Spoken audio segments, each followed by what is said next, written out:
هەر هەموو پێغەمبەران سەلامی خۆیان لێبێ کە هاتوون لە سەرەتادا قەومەکانیان جۆڕایەڵیان نەکردوون، دژیان وەستاونەتەوە. سەیری هەموو بانگەوازی پێغەمبەران کرد سەلامی خۆیان لێبێ. ئەوەی بەرامبەریان وەستاوەتەوە هەر دەسەڵاتداران نین، دەوڵەمەندەکان و متریفەکانیشن، خاوەن قیەمی جاهیلیشن، ئەوەی لەسەر ڕەفتار و ڕەوشتی جاهیلیش بوون، ئەوەی کەسەبەی بازار و حرامخۆر بوون، ئەوەی سەرسەری و داوێن پیس و خراپەکار و شەرابخۆر بوون.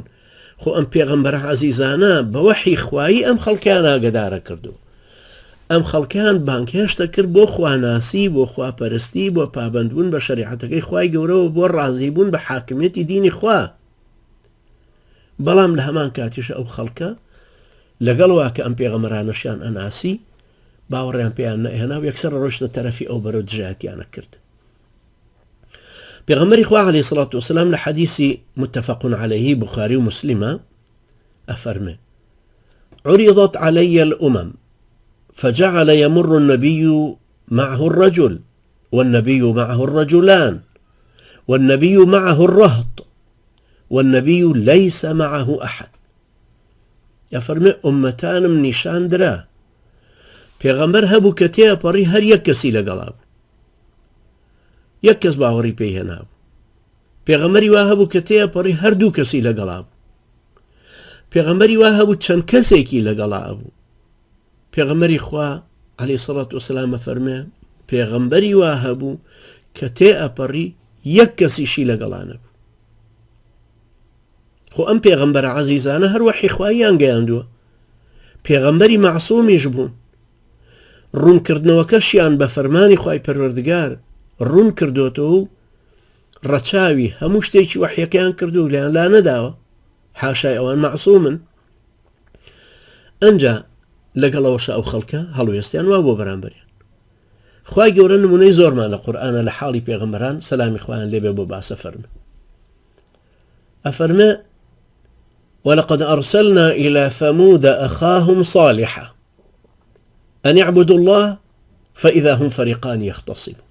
وقوم هود صالحي براين ما النار. طبعا براين يعني ألان أخو القوم، أخو العشيرة، يعني يجيك لقومك، نقوى بزاني كافرانش برامانا وكو هندك سرو خوار لي حالي. أفرمي بو قوم هود صالحي براين من بو ناردن كخواب برست كتيبون بدو دستي ململاني دجبيك.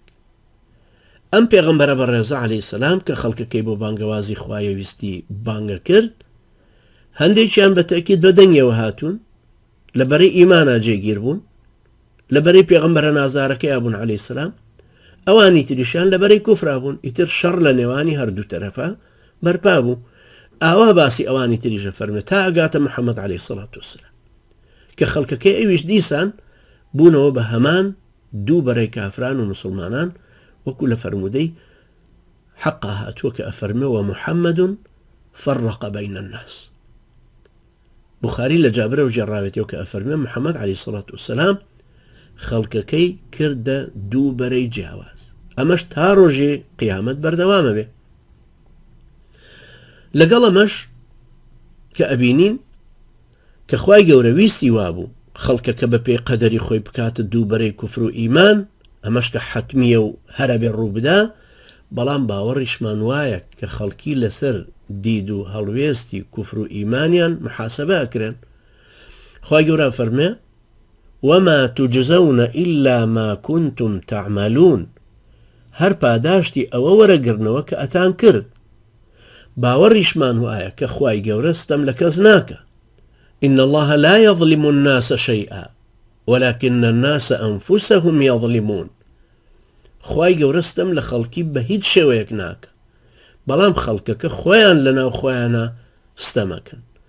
لە فەرمودەی قودسیشە ئەفەرمێ: يا عبادي إني حرمت الظلم على نفسي وجعلته بينكم محرما فلا تظالموا. هو عبدەکانم من ستەمکاریم لە خۆم حرام کردووە، بڕیاریشم داوە کە لەناو ئێوەشە حرام بێ، دەی دەستەمکاری لە یەکتری مەکەن مادام